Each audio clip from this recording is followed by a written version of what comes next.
Na retrospectiva de hoje, o avanço das desigualdades educacionais no início da pandemia. Violência doméstica aumenta com isolamento social. O conquistense teve que enfrentar longas filas para sacar o auxílio emergencial.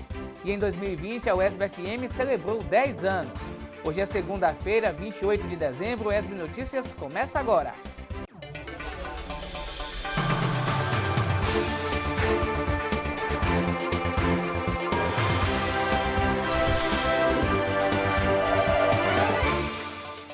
Olá, tudo bem? Seja bem-vindo ao UESB Notícias, especial Retrospectiva 2020. Informação, formação e conhecimento. O ano de 2020 foi marcado pelo avanço das desigualdades educacionais. A pandemia do novo coronavírus impôs uma série de mudanças e adaptações com o ensino remoto, um processo que, a princípio, excluiu muitos estudantes. Observando qualquer cenário, é possível perceber as desigualdades sociais e econômicas próprias do nosso país. Há aqueles que vivem em áreas dotadas de infraestrutura, com pavimentação asfáltica, praças de lazer, por exemplo, e outros que convivem com problemas diversos de saneamento básico. Desigualdades que estão às claras, a olhos nus. A outra, escondida entre compartilhamentos, entre a circulação de um grande volume de dados, que se apresentou fortemente para os brasileiros durante a pandemia, a desigualdade tecnológica. Cerca de 40% da população brasileira não tem acesso a um computador em casa. A desigualdade ela aparece tanto na questão do acesso aos aparelhos, como também na própria forma como acontece o acesso à internet. Isso considerando os dados nacionais. Quando eu penso isso regionalmente, eu vou perceber que as divergências, as diferenças sociais no Brasil, elas se tornam ainda maiores. Segundo o IPEA, em pesquisa realizada em 2019, a falta de acesso à internet repete as mesmas adversidades e exclusões já verificadas na sociedade brasileira. E é na educação que atualmente esse fator está mais perceptível. A educação à distância foi a solução adotada por instituições de ensino para se adequar à medida de distanciamento social provocada pela pandemia. A educação à distância é também a aposta do governo federal, sem observar as desigualdades existentes no país, ao optar pela manutenção da prova do Enem em 2020. E por isso eu quero fazer o Enem este ano, para entrar em uma universidade. Estude de qualquer lugar, de diferentes formas, pelos livros, internet, com a ajuda à distância dos professores. As medidas que vêm sendo tomadas para minimizar esses impactos, elas reafirmam uma desigualdade que está presente, por exemplo, no acesso à tecnologia. Então, enquanto alguns têm acesso a uma tecnologia de qualidade, a uma internet de qualidade, a plataformas de qualidade, transmissão de qualidade, outros sequer têm acesso a computadores, tablets ou qualquer meio que possa levar a minimizar essa questão. Então, a manutenção, por exemplo, do Enem, a tomada de atividades mediadas por tecnologias, no cômputo da carga horária, como foi deliberado pelos órgãos colegiados, o Conselho Nacional de Educação, o Conselho Estadual de Educação, não asseguram que essa aprendizagem irá ocorrer. A chegada da internet ocorreu há bem pouco tempo na localidade em que Giovana Campos reside, na zona rural de Itambé. Ela sonha em cursar jornalismo na UESB. Para realizar seu sonho, em meio à pandemia, Giovana fala sobre sua rotina de estudos, sem ajuda de professores à distância. Muitas pessoas me deram dica de como eu estudar. Como eu moro na zona rural, eu estudar lendo livro, pegando os conteúdos na internet, quando eu fosse na cidade, pegar conteúdos na internet e começar a estudar na zona rural através de livros e revistas. Como a gente não tinha internet, eu comprei esse livro para poder ficar estudando. Depois de um tempo, meu pai decidiu colocar internet via satélite aqui na fazenda, que é por onde hoje em dia eu estudo por videoaulas. As novas regras de distanciamento social agravaram ainda mais a situação de milhares de mulheres que são vítimas de violência doméstica e que tiveram que conviver por mais tempo com seus agressores. Mesmo na era da informação, campanhas de conscientização, a existência da Lei Maria da Penha e de órgãos especializados no assunto, a violência doméstica ainda é um desafio. E no período da quarentena, tem chamado a atenção de um grupo de pesquisadores da Universidade Estadual do Sudoeste da Bahia. O estudo, a ser divulgado em breve, observa que o número de casos durante este período não tem diminuído. Quando a gente compara no mesmo período do ano passado. E esse período de pandemia aumenta o número de flagrantes. Porque se a gente for pegar dados da DEAN, por exemplo, as notificações elas diminuíram, porque a DEAN não está tendo o mesmo funcionamento. Então optamos, por avaliar o número de prisões em flagrante. A pesquisa deve ser concluída nas próximas semanas e traz algumas informações novas, como a caracterização atual da violência doméstica, mas também aponta como principal inimigo na luta contra o problema o machismo. Não tenho dúvidas disso e a gente precisa, para combater o machismo, não só do direito penal, mas de políticas públicas, sobretudo políticas preventivas e de mudança mesmo. A gente parar de achar que piada com inferiorização de mulher é natural, de qualquer discriminação contra a mulher também. Então a gente precisa mudar esse nosso padrão machista de sociedade. Segundo dados levantados pela Delegacia da Mulher, o número de notificações de violência doméstica do dia 27 de março até o final do mês de abril se manteve o mesmo do ano passado. Não é algo para se levar em consideração como positivo, já que outros crimes durante a quarentena têm apresentado uma redução. A delegacia também informa que mantém os canais de denúncia disponíveis para a população. A delegacia está funcionando no mesmo horário normal, horário administrativo. Fora do horário administrativo, as ocorrências que chegam são atendidas pelo plantão central no período noturno e fins de semana. Estamos atendendo, fazendo registro de ocorrências, encaminhando as medidas protetivas, que é uma ferramenta muito importante de proteção a essas mulheres. Então, a gente está encaminhando. A vara tem atendido essas medidas e feito as concessões das medidas. Os descumprimentos também têm sido comunicados. Já houve decretação de prisão nesse período, já houve cumprimento de mandado de prisão. Então, tanto a delegacia quanto a vários demais órgãos têm feito esse atendimento. Mesmo que alguns órgãos não estão fazendo atendimento presencial, mas os procedimentos estão se tramitando por via digitalizados. A delegada observa que a própria quarentena e o estresse natural da situação pode contribuir para novos atritos. E a titular da DEAN aproveita para fazer recomendações na hora da denúncia.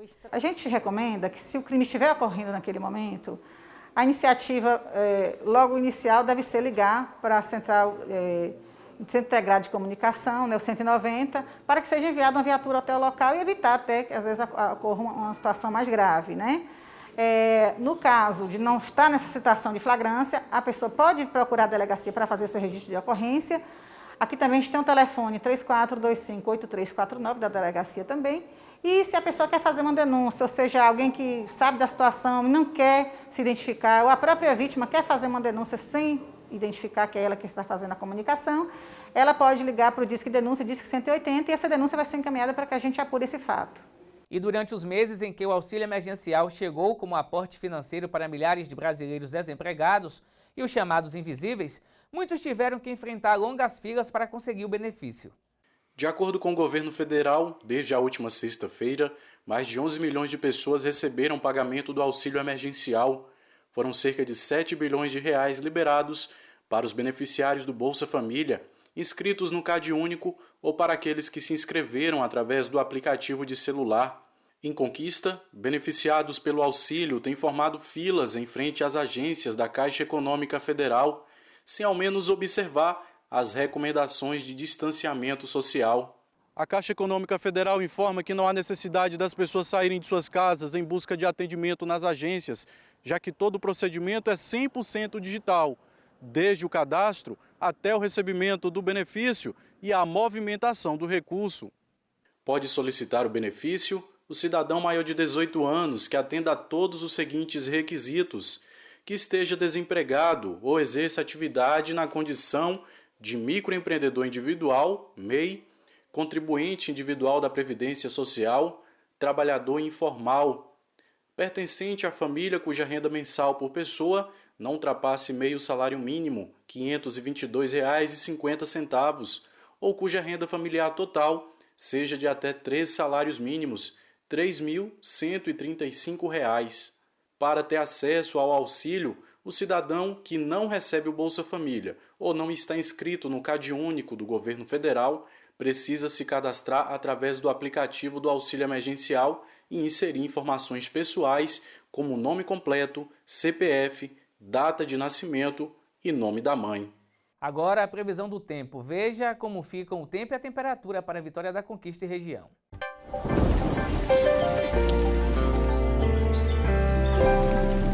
Tempo aberto e sem nuvens durante todo o dia em Vitória da Conquista. A mínima registrada é de 17 graus e a máxima de 25 graus. Já na terça-feira, o dia seguirá ensolarado, com a mínima de 17 graus e a máxima não passa dos 26 graus. Confira agora a previsão do tempo para outras cidades da região.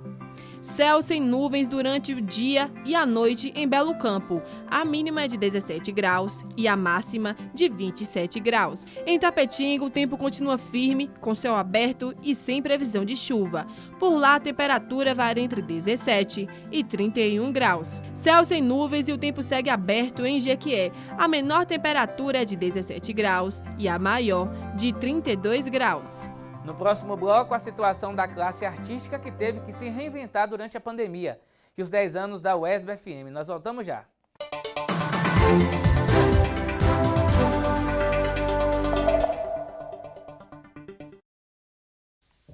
Assim como os vírus, as fake news também evoluem. A cada dia, os criadores de notícias falsas usam novas tecnologias e ferramentas para montar e divulgar conteúdos falsos. Você já ouviu falar de deepfake?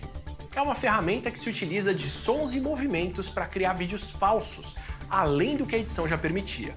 Por exemplo, dá para colocar na boca de um candidato palavras que ele nunca disse. Ou seja, hoje em dia não dá mais para acreditar nem no que a gente vê. Por isso, antes de cair no conto de uma foto ou de um vídeo falso, desconfie.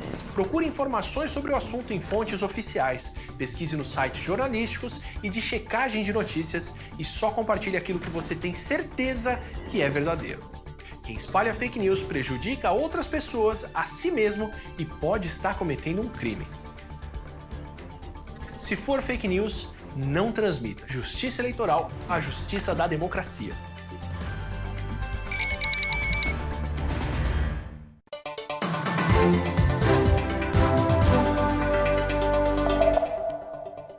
O UESB Notícias está de volta e esse ano os moradores da cidade de Nova Canaã se reuniram em defesa dos recursos naturais da cidade e contra as consequências do trabalho de uma mineradora que se instalou na região.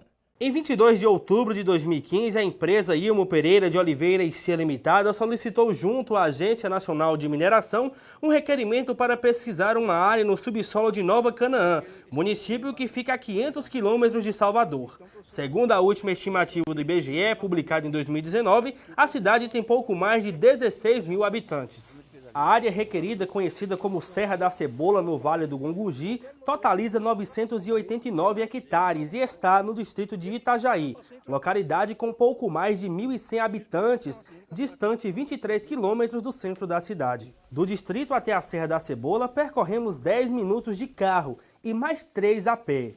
Esse ponto que você está vendo agora na tela é o principal local que a empresa vai fazer a mineração aqui na Serra da Cebola. Esse local ele fica a cerca de 400 metros do principal ponto de captação de água para abastecimento do distrito de Itajaí. Subimos a Serra da Cebola, foram 15 minutos de caminhada até o local onde a mineradora está fazendo seus primeiros estudos. Nós chegamos aqui ao principal ponto em que a empresa fez os primeiros estudos para mineração aqui na Serra da Cebola. E o que encontramos foi esse rejeito aqui, ó, uma areia.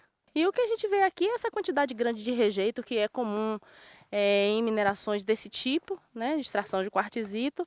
Aqui a gente tem a rocha que é de interesse deles, que é o quartzito em si, e essa rocha mais friável, né, que é o material que é facilmente desagregado e que produz essa quantidade de areia grande aqui no local. De acordo com essa professora, mesmo no início da fase de estudos, a atividade de mineração pode impactar negativamente o ecossistema da região. Inicialmente, o que nós estamos vendo aqui é que vai ocorrer o carreamento, né, dos dejetos aqui para o Riacho da Cebola, que esse riacho vai desaguar também no rio Gugugi. De volta ao distrito, os moradores realizaram uma reunião e expuseram suas opiniões sobre a presença da mineradora na localidade. Não devemos permitir que esse dano, esse trabalho continue sendo desenvolvido aqui em nosso distrito, porque nós que ficaremos em prejuízo na falta d'água, no meio ambiente, vai deixar aí um verdadeiro deserto um lugar todo acabado. Porque a água que já vem pra gente já é o mínimo, já tá pouco, já tá escasso. Essa semana mesmo nós já tá querendo fazer racionamento de água. A partir de agora, dessa ameaça, eu acho que a gente despertou para fazer as coisas da forma como elas devem ser feitas. Porque ao longo dos anos a gente foi negligenciando muita coisa. Então acredito que nos acordou para isso. Segundo os moradores, em volta da Serra da Cebola existem mais de 4 nascentes. Para este professor, a exploração mineral na serra pode afetar toda a bacia hidrográfica da região. Qualquer atividade no sentido geral que aconteça lá, sempre haverá impacto sobre a bacia. A bacia é o grande reservatório daquela área dali que abastece a cidade. Então, rejeito, areia, os carros passando, caminhões, não sei o que, podem derramar óleo, as máquinas. Procurado por nossa equipe, o secretário de Meio Ambiente de Nova Canaã destacou que o município mantém isenção na relação entre população e mineradora. Cabe à Secretaria recepcionar os documentos de acordo com o Código Ambiental do município, a legislação estadual e federal, analisar esses documentos e se dizer favorável ou não a esse processo. E por conta da pandemia, os artistas da nossa terra também tiveram que se reinventar e adotar os canais digitais como principal ferramenta de trabalho. Acompanhe na reportagem. Vivemos esperando dias melhores.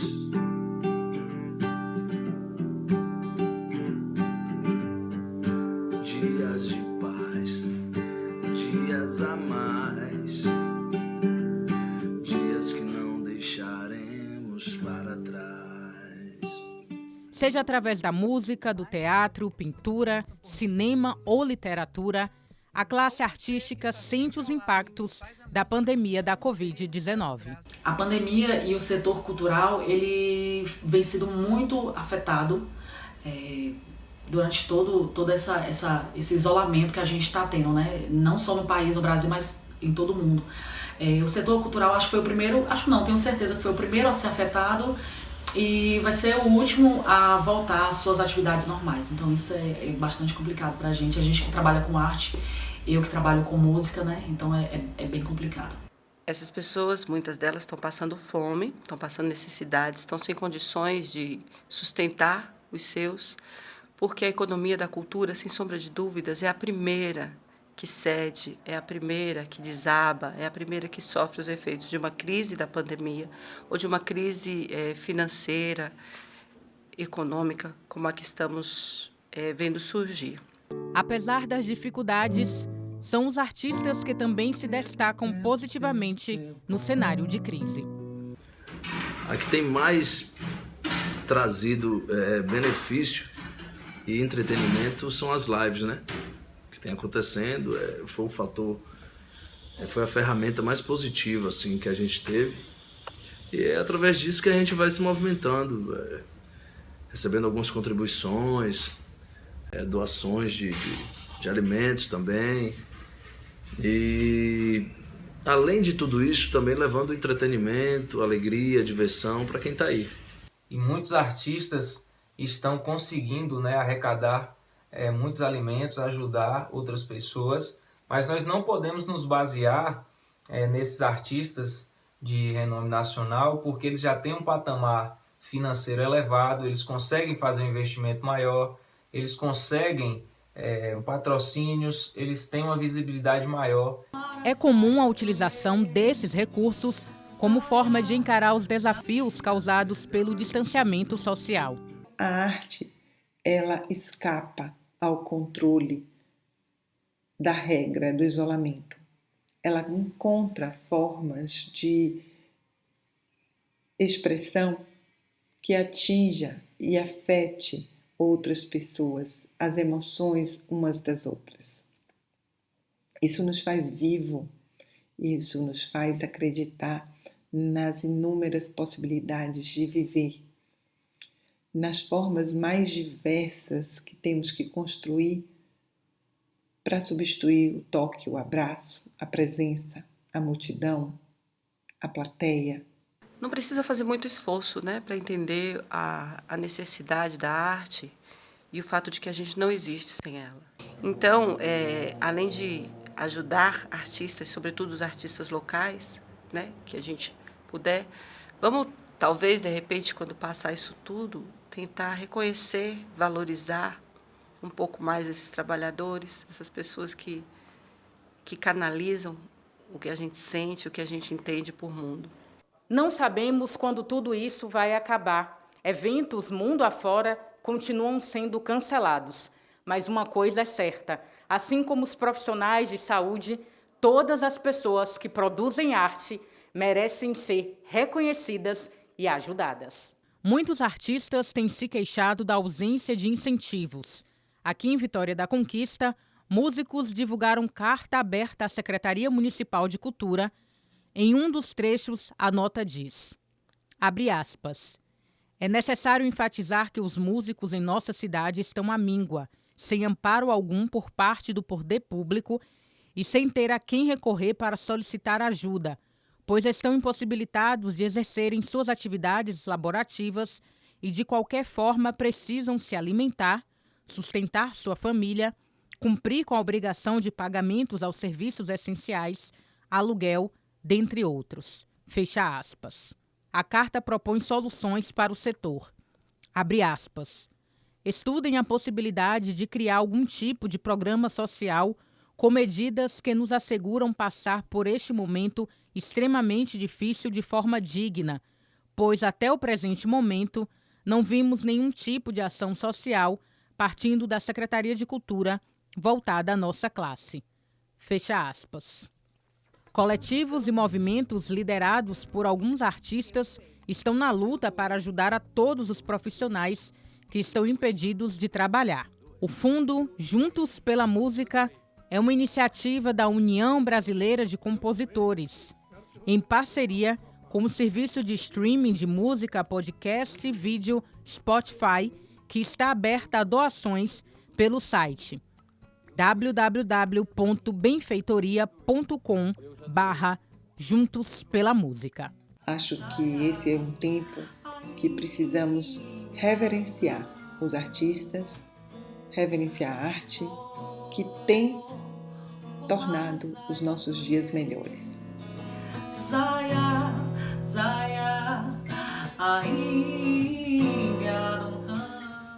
Na nossa retrospectiva, vamos reexibir para você a série Pretitude, uma provocação e um convite para as pessoas negras serem protagonistas ativas de suas histórias.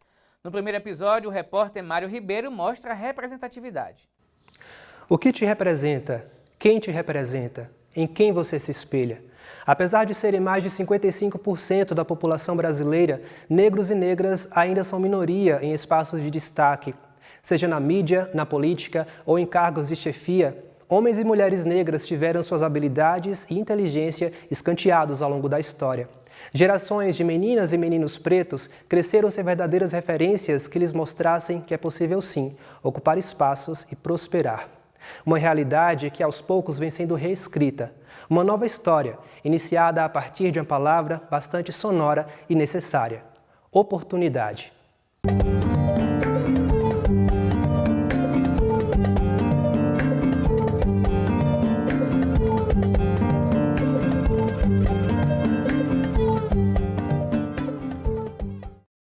E é claro que essa nova história passa pelas salas da universidade. Com a democratização do acesso ao ensino superior através das políticas públicas, negros e pardos estão melhorando seus índices educacionais. Segundo pesquisa divulgada pelo IBGE, essa população já soma mais de 50% dos estudantes do ensino superior da rede pública. Números que devem ser comemorados, mas ainda há muito o que fazer. Nós precisamos aprofundar o processo de inclusão. Existe, de fato, uma dívida grande da sociedade para com os negros. Tá?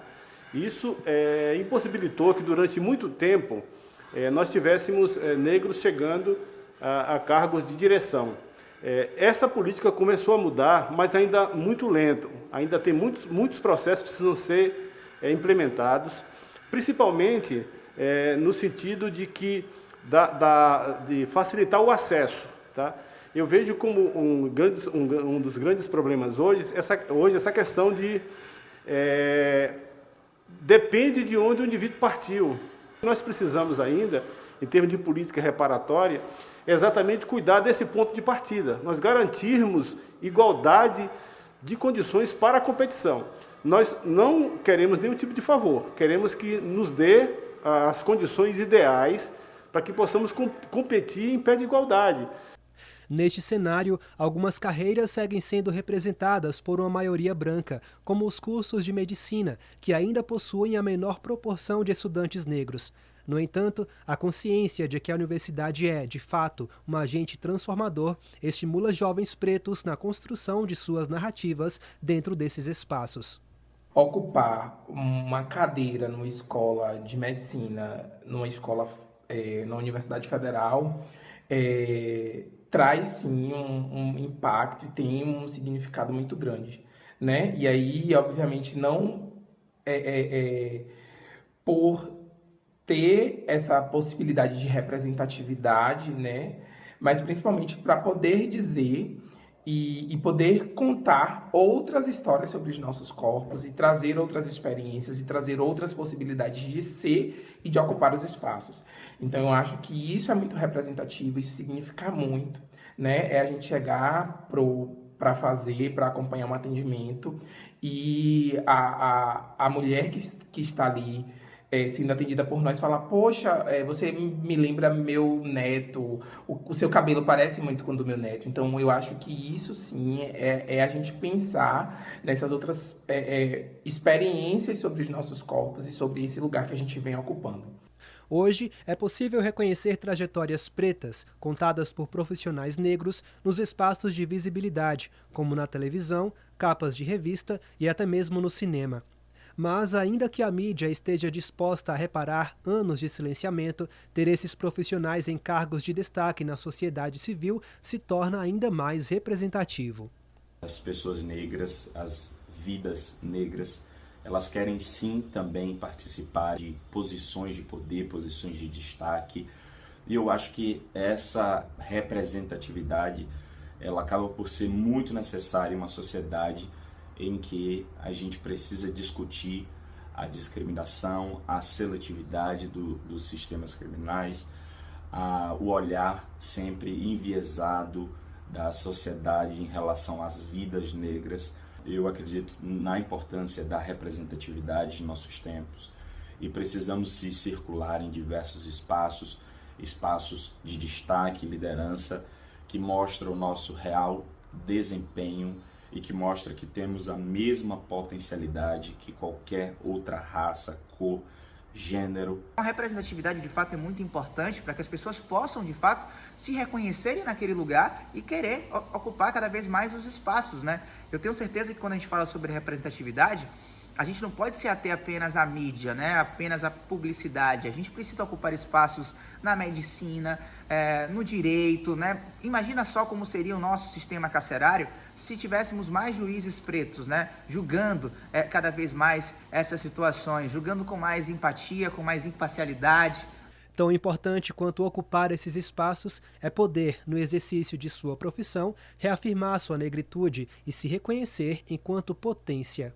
Eu acho muito importante estar nesse lugar, porque essa representatividade ela acaba gerando uma certa afeição para outras pessoas que estão assistindo. Elas se identificam e isso é muito importante, é muito bom. Uma menina negra, né, uma mulher negra falar assim, olha, tem uma jornalista, tem uma repórter negra como eu. E isso eu vejo na rua. Já pararam assim, em alguns momentos de fazer reportagem, de perguntar assim, mas não tem problema você com cabelo cacheado? Eu falei assim, não. Então, também tenho esse privilégio de, no lugar onde eu estou, eu poder usar meu cabelo de forma natural e não ter padrões impostos, como ter que escovar, alisar o cabelo, essas coisas. A mesma coisa a questão do turbante e de acessórios, que tem muito a ver com essa identidade negra, né, afro, que são a questão de muita cor, o turbante, brincos, que representam, né, e que fazem eu colocar esse meu posicionamento e essa bandeira que a gente defende. Professores, jornalistas, advogados, futuros médicos. Essas pessoas representam o que se espera de uma sociedade que ainda caminha a passos lentos para se tornar igualitária. Infelizmente, são minoria dentro de um sistema que exclui seus iguais. E discutir representatividade é um grande passo na direção de dias bem melhores. Então a representatividade é muito importante. Eu tenho certeza que eu seria uma pessoa muito mais empoderada, ou melhor, eu teria uma consciência racial muito mais cedo, né, do que aconteceu. O que acontece hoje com as crianças, de uma certa forma, crianças de 12, 13 anos já tem esse debate muito mais aquecido em relação à minha geração. Que continue assim, que continue, na verdade, evoluindo, porque para trás eu tenho certeza que a gente não vai mais voltar.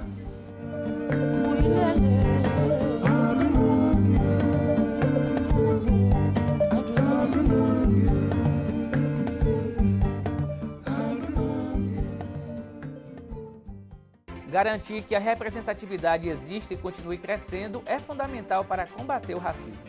E o ESB Notícias Especial Retrospectiva 2020 termina aqui. Você revê os nossos telejornais no YouTube e também pode mandar sua sugestão para o WhatsApp 3424-8763. Obrigado pela companhia e até mais.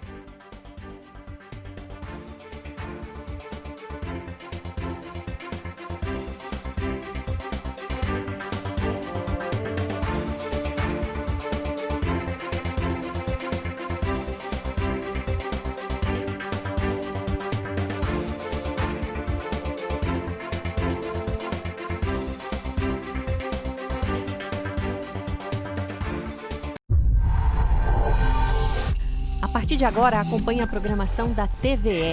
É sua, é da Bahia.